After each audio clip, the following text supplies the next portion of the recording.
films from all over the world are doing quite well at the box office recently. I don't know how much of it is just coincidental that it just happened to work out that way. So like one thing that has been true this entire year is Indian films have consistently been doing great.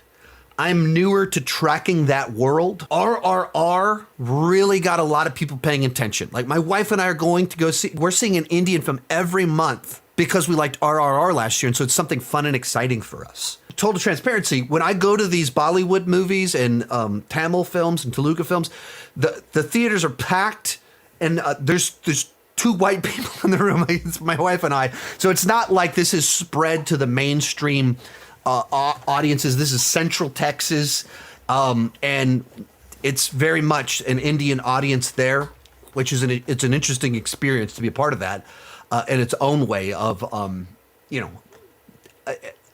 with where I live, it's not common for me to be the one white person in a room with 150 people in it.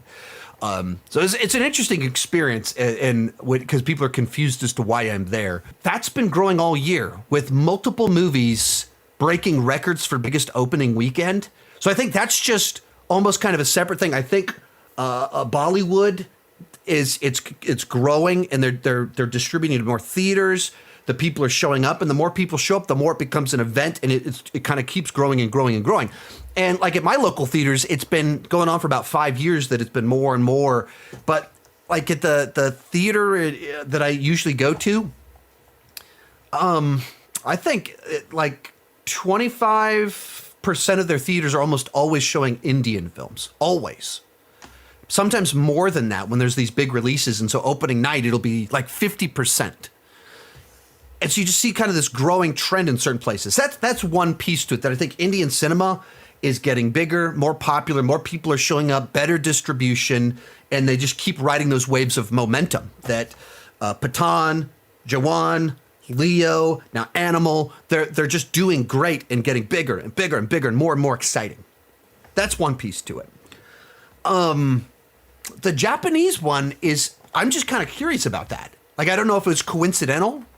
I don't know enough about the release timing that we happen to have back-to-back weeks where a high-profile Japanese film came out with a built-in audience, but also that went beyond that.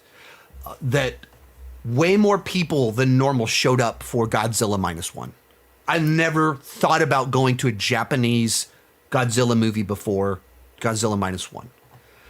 And then I talked about it, and a bunch of people started raving about it, and all of a sudden, Cody Leach, he doesn't even really like kaiju movies, and he went to go see a Japanese kaiju movie because the buzz was so good. And so I don't know if that was just kind of coincidental.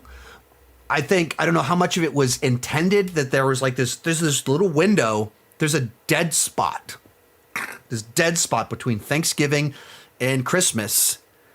And the way the universe worked out, that Animal, Boy in the Huron, and Godzilla -1 all opened in this little window, and just they're able to pop and stand out. They don't get lost. Like you get these same numbers that we got this weekend in July, and Godzilla -1 is number 7, Boy in the Huron's number 5, Animal's nowhere it's number 20 in December or in July. And even go next 2 weeks in the future, that would also be much lower. But in this window of time where Hollywood is dead, they're not releasing anything of substance. All of a sudden, Beyonce and foreign films are the headlines, and they get to be number 1. Opening at number 1 with $10 million, you can only do that a handful of weeks the entire year. And whether it was coincidence, whether it was strategic, whatever it was, they picked the right weekend where they get the headline. And they picked the right weekend where history was made, where two different Japanese films were in the top 3. Never happened before. That's cool. Most of these clips are pulled from my Patreon live streams. I do about 6 live streams every single month. For $2 per month, $20 per year, you can get access to all the exclusive videos and live streams. For $5 per month, you get your name on my end card. At the top tier, you get a 30-minute video chat with me each month. The link down below in the description has more information.